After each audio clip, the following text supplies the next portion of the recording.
it like that, baby. Jesus, let me know, but they show no fish. They say you found it, but she's still gonna hold on. They say you found it, but she doesn't want. Hi everybody, welcome to my YouTube channel. My name is Mr Mwanza, and today I'm joined by a special guest, my husband Mr Mwanza. He has agreed to answer some of the questions that you guys have.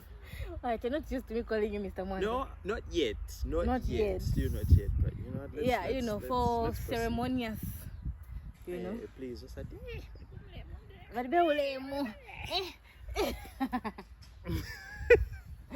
So on my Facebook yesterday, I had asked for some questions from you guys about what you want to find out from him or from us, because this is like our very first sit down type of video. So we'll be answering questions from Facebook, from the comments, and from the DMs as well.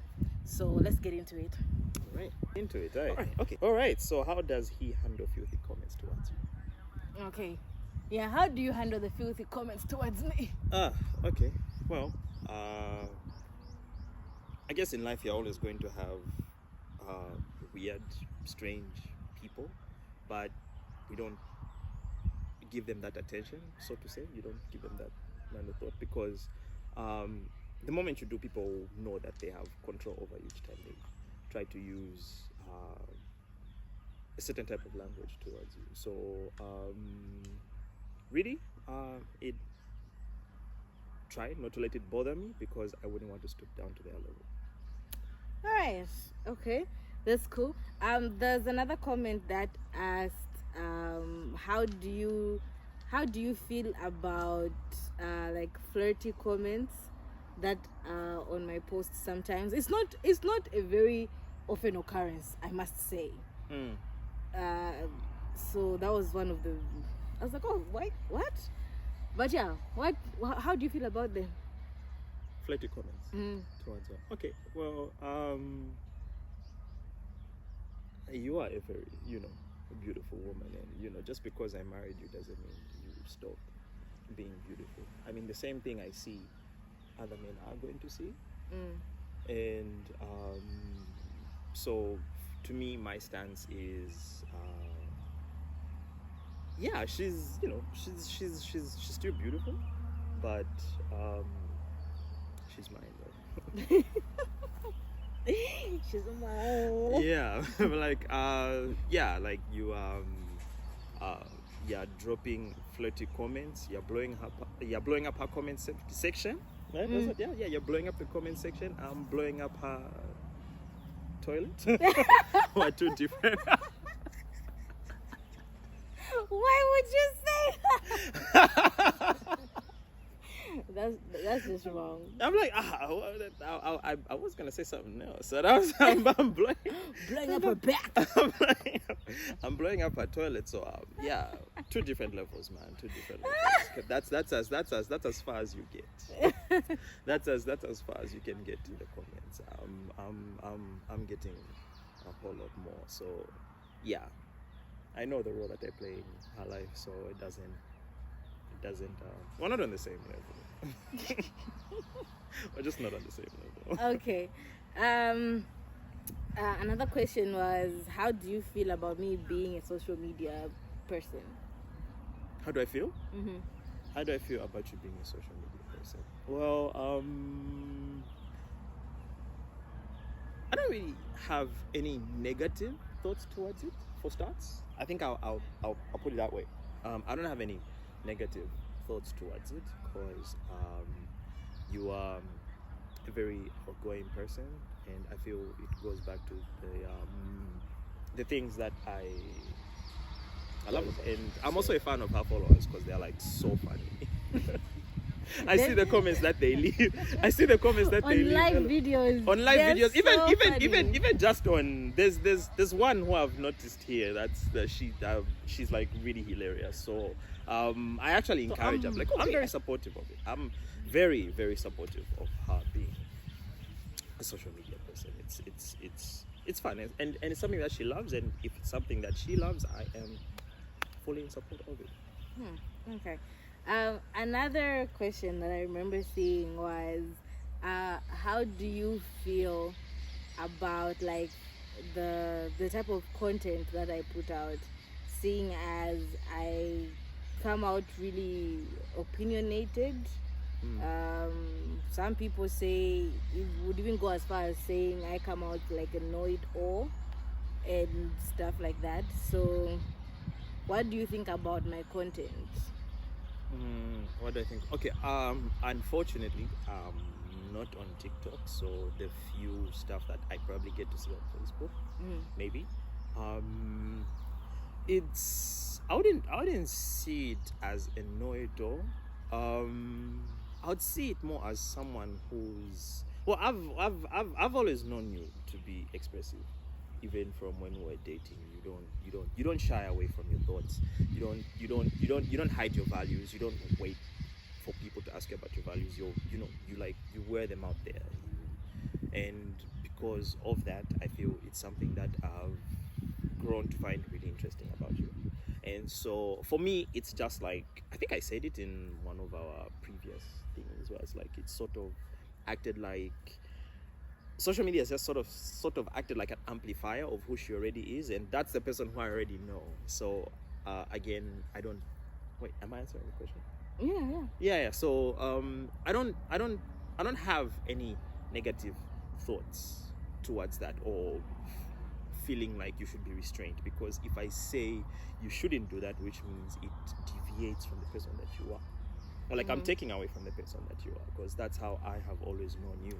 So another question is, how did he finally know that you're the one? We got this question a couple of times actually. So how did you know that I was the one? How did I know?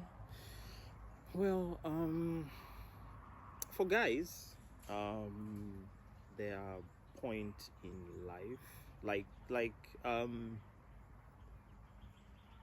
the whole idea of sticking with a guy during his lowest moments really hold a lot of value for them. I know it's unfortunate for some ladies, or most ladies, where you stuck with someone during his low point, then immediately he reached his high point, he just ditched you and went. That is that's sad. It's even from my point of view, I find that really unfair, and it's put a lot of guys now, a lot of genuine guys, at a disadvantage, because now ladies just don't want anything to do with, your, what do we call it again? Nobody's trying to be Bob the Builder, No Barbara one the Builder. No, and yeah, it's like because of certain men, you were in the trenches. We were in the trenches. In the trenches. We were in the trenches. And then when we got out of the trenches to the terraces, you ditched her. And then I was just like, wait, I was with you, and then this is how you want to treat me now. And I know it's so unfair, and they don't want anything to do with that. But for me, I've tried and still trying my best to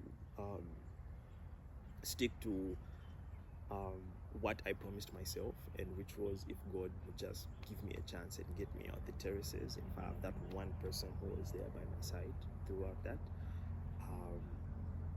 She felt the difficulties of the trenches, and she's going to receive the softness of the terraces.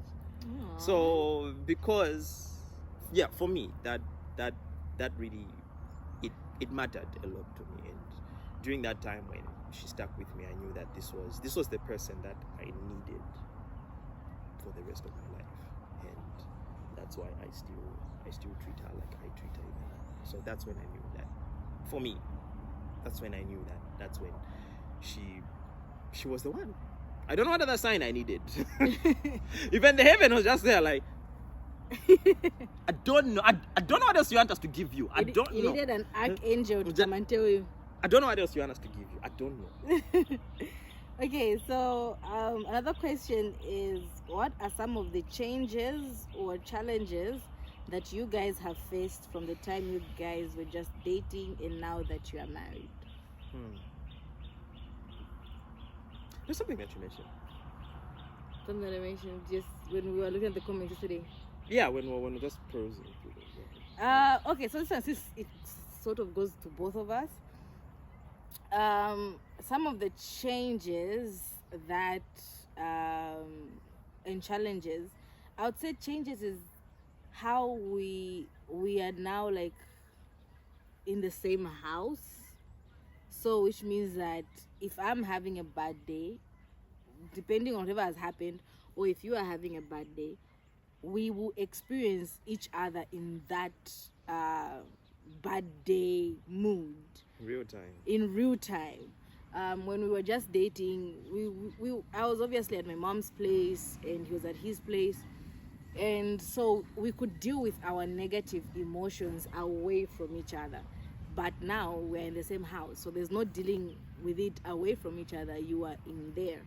And another thing was learning the type of person that each of us is during a fight or an argument. I know some people think that, oh no, you guys are so perfect and stuff like that. I've had those comments, and I always tell them, like, guys, you just see small snippets, right? But I read an article a couple of months back about the type of person you are. The same way there's love languages, there's fight languages, and there's apologizing languages or something like that. Yes. Like So- apologizing. There's love languages and then languages of Of apology as well. Yeah. So learning the type of person I am during an argument and learning the type of person that he is during an argument is a very much of a learning curve. Even now, Still learning. Yo, we still Woo! it's still a course. Lord have mercy. It's a But it's a long curriculum. yeah, but you know, that's the challenge, learning who the other person is when they are not at their optimum, you know, mood. When they're not at their best. When they're not at their best mood, and how to navigate those times. And yeah, like for example, when you are trying to figure out something, you're stressed out about something, now I'm learning to say I shouldn't be asking you like, so what are you thinking, what are you thinking, what are you going to do, what are you going to do? Like, I need to give you your time. Once you figure it out, you come back definitely and going be to like, come oh, back. so What do you think? what do you think about this? Yeah, that's what I can say on my side. I guess that's what has helped.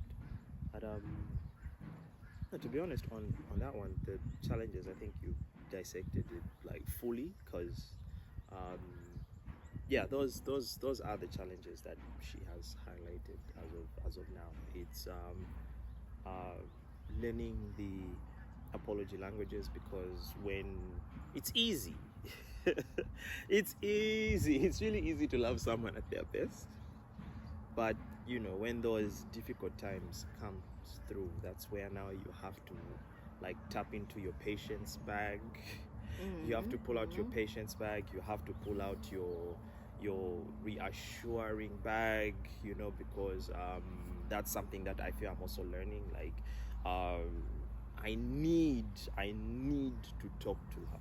Like, I need to talk to her. It's probably something that, you know, people don't realize, but it's necessary. Like, in the morning, I would come over and tell her, say, hey, you might think you're a potato, but you're the fries. But you're the fries. You are the fries. Those nice crispy fries. She'll come again in the evening, and again it was like, I'm such a potato. I'm just a covered potato. And I have to continue again. It was like, how dare you? You are the fries. You are the extra fries. So yeah, so it's those are some of the things that are helping. But then again, hence I think maybe I'll just share what our counselors told us, where it's like, you do not place communication aside. Try as much as you can to communicate, be it in every like communication is just like the center. It's like it's the center for everything. Like, see how you communicate in your arguments, see how you communicate in your best times, see how you communicate in your intimate times. It's just there. Like, it's something that you just apply everywhere. And because we are, or even each couple are like you have like you are uniquely individual in your own right and beautiful in that individuality. So it's good to take time to understand what your other person is like. That time to take to understand them is what I would encourage. So the next question is, how do you keep your relationship fun even after marriage? How have we kept it fun? For being deliberate. Mhm. I think that would be the key word. Being deliberate. Being deliberate. Like you have to be deliberate, not it will happen. And then it's waiting on it to happen. It's not going to happen. You have to make it happen. It's really not going to happen, guys. Like you maybe for some it has, you know, it just magically turned out that you were on a date at some point. And I really appreciate her for her ingenuity, because she's put in effort in that. She's brought really playful means on how we can identify things that we should do. In short, don't stop dating. You got beat by a bug. I don't know. It was just each all of a sudden. So, Yeah, like in short, by being deliberate, the action of it is just don't stop dating. Don't stop finding new experiences that you can have together. I know it's easier said. It might be a bit difficult for people who actually have kids. It would be nice to have that sit down with, you know, people who, oh yeah, we do know actually a couple. But we should do they that. yes, we do know a couple. We do know a couple, but I feel they do the same thing. They're deliberate about it. Like they plan it out. They'll be like, okay, no, on this day we'll have someone to help with the kids on this day, so that we can just dip. we're just dipping. Like we are dipping. It's this for the baby and the kids. We are going to play. As we're going to play. I think another thing on this question is, let's have this thing where I feel like a lot of times what sucks the fun out of the relationship, when you were just boyfriend and girlfriend, you were having fun, you were going out, you were going places together and all of that. But if you as a person have no sense of individuality, when these Banachimbusa, Shukombes, they come and tell you, no, you must be doing this, you must be doing this, you must be doing this. When you get married, you become such a rigid person to the point where the fun person that was fallen in love with is no longer existent. You used to go out, you know, to chill places, to go to movies, to what, but now you want to leave your wife at home because no, they said that mkaza fungu nkalapa nyumba. Meanwhile, it was the chill and fun stuff that you used to do that kept your relationship fun. So for us, we did a lot of kusefa.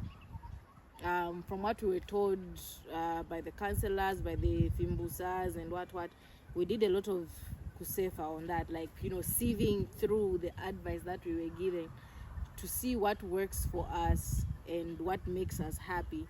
Because at the end of the day, I don't want to be the only one who's happy, meanwhile he's not happy, or he's happy and I'm not happy. Then it's not gonna work out. So that's that. Yeah, I think probably it's just us who have been putting it on record. Now it's just I looked zoned out, but there's just a couple of people that inspirational couples as well who've been married a lot longer than us, who actually do the same thing. They sort of suffered it, but it's just not on record. They might not say it, because there's a good friend of mine. He's got a beautiful family, and one thing that I have noticed with him, each time he's running errands, his wife is by his side. Like she's just there, you know, passenger princess. Like you'll be there, he's taking his videos, his whatnot, he's sharing his WhatsApp statuses, and she's just there in the corner. They go up, pick up their kids from school, and then it's just one big happy family again, and it's just road trip throughout the city. And that is working for them so perfectly. But the whole aspect of it is just being deliberate. Being deliberate. They're just being deliberate about it. Is the next question is, has he ever felt like stopping you from being on social media, mostly TikTok, because of some of the bashing comments on your videos? Have you ever felt like I should stop, like just stop all of this? Well, again, I'll go back to what I said earlier. I've known you for a while. You've always been into broadcasting, even before TikTok. Back then, you were at you're at Unzawed. Then there was also a time when you were at what was that? That radio station in town. That's I think it's opposite Findeco House. I think I've worked in radio for a while. She's got like a CV in radio. Like, yeah, so even then there was a dope station that was opposite Findeco House. I've just forgotten the name, my apologies, I'm terrible like that. Then there was also Money FM. So me saying no to that, it's just another platform for her to do what she loves doing. So me saying no to that is like putting a knife through her dreams. It's what she's always wanted, and with every dream comes resistance. There's always going to be resistance. There's always going to be people who would bash her, but of course people who would go to a level of where they bash someone just because they haven't met them intellectually. For me, it's that person has lost, because you don't have any facts anymore. Like, you don't have any facts to bring to the table to argue out what this person is discussing. And so if you resort to bashing someone instead of just bringing out factual evidence against this person, then clearly that person has lost. That's how I deal with people who start insulting me on social.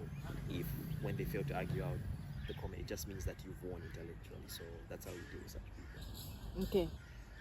Another one is he comfortable with you sharing 70% of your private life through vlogs to the public eye?